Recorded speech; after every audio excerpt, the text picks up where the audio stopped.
आइए बाबू, बहुपद में एक लंबा सवाल है। यदि द्विघात बहुपद k minus one x square plus के एक्स प्लस वन के शून्यकों में से एक शून्यक माइनस 3 है तो दूसरे शून्यक का मान कहते हैं।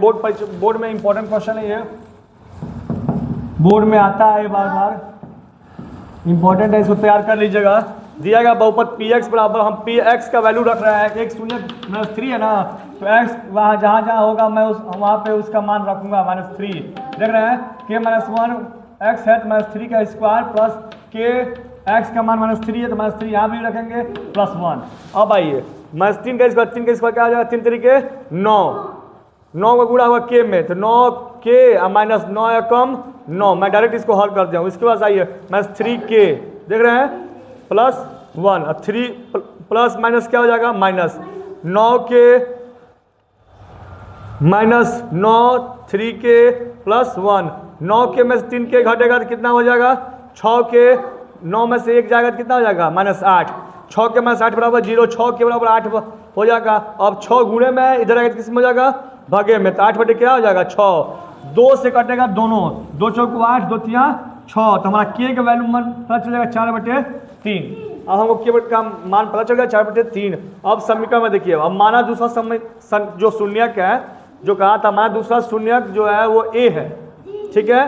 तो शून्यकों का योग बराबर क्या होगा, माइनस फॉर्मूला होता है माइनस एक्स का गुणांक बटे में एक्स स्क्वायर का गुणांक। तो एक्स का गुणांक क्या है, देखिए यहाँ पे एक्स का गुणांक है के लिख देंगे, एक्स स्क्वायर गुणांक है के माइनस 1 तो के माइनस 1 लिख देंगे, इसका गुणांक समझ रहे हैं। अब आइए ए यहीं पर माइनस 3 उधर जाएगा तो प्लस में हो जाएगा प्लस 3 बटे में, अब ये बटे में था ये बटे में नहीं था तो इसलिए हमने बटा 1 कर दिया। और 1 और के माइनस 1 का लॉस हो जाएगा के माइनस 1, 1 से भाग देंगे इसमें तो के माइनस 1 बार में जाएगा।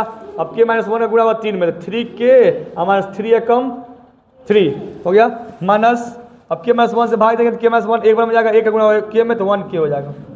और 3 के में से 1 के घटा तो 2 के माइनस 3 बटे में के माइनस 1, ये हमारा अल्फा का वैल्यू पता चलेगा। अब के का मान जो आया था वो इस समीकरण में रख दीजिए, जहाँ जहाँ के है वहाँ पे 4/3 रख देंगे, अल्फा बराबर 2 गुणे 4/3 माइनस 3, तो 2 चौको क्या हो जाएगा 8 और बटे में 3 माइनस 3 बटा में 1 कर लीजिए, 3 1 का लॉस 3, ठीक 3 से भाग देती 3 और 1 का गुणा होगा 8 में, 1 8 है 8 माइनस 1 या 3 3 तरीके 9, इसका भी उस तरह मल्टीप्लाई होगा जैसे लॉसा निकाला जाता है वैसे कर लेंगे। तो इसका ऊपर वाले का मान होगा माइनस 1/3 और बटे में इसका मान आएगा 4 गया 1 बटे में 3, 3 से 3 कट जाएगा और 1 से 1 बार में कट जाएगा ये, तो अल्फा का मान क्या हो जाएगा -1। हमारा दूसरा शून्य पता चल जाएगा, अल्फा का मान वाला -1 दूसरा शून्य।